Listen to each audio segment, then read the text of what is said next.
અત્યારે છોકરા ભેગા છોકરા બન્યા તાર થયું. ગુડ મોર્નિંગ ને સીતારામ. તો આજે આપણે શોર્ટ વિડીયોની શરૂઆત કરીએ ભગવાનના નિવેદથી. આજ નિવેદ કર્યા હતા તો ઊંચાની પ્રસાદ લેતી હતી. પ્રસાદ ખાઈને આપણે વઘારવા માંડ્યા હતા શાક. પહેલાં આપણે ખોખડા તેર્યા, પછી રીંગણા બટેટાનું મિક્સમાં મેથીવાળું શાક કર્યું.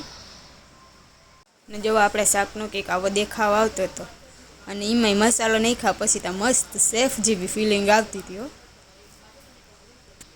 શાકમાં વઘાર મારે ને હું રમવા માંડી ફૂલ રેકેટ.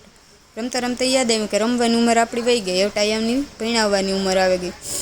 તો સાનવીને લેસન કરાવતા કરાવતા વિચાર આવ્યો કે આપણા માહિતી જો આપણે અહીં બે હેન લેસન કરાવરાવ્યું હોત તો અટાણે આપણી ડૉક્ટર બને ગયા હોત. આપણી તો ડૉક્ટર ન બને તો કંઈ નહીં, પછી છોકરાઓની તો ભણાવી ગણાવીને કંઈક કરીએ. પછી આપણી કરાવી લીધું હોમવર્ક કમ્પ્લીટ. પછી આપણી ત્યાં ગાં હેઠે ફૂટબોલ રમવા છોકરા ભેગા છોકરા બંને રમીએ તો જ રમે. પછી આઈસ્ક્રીમ ખાઈને દી પૂરો.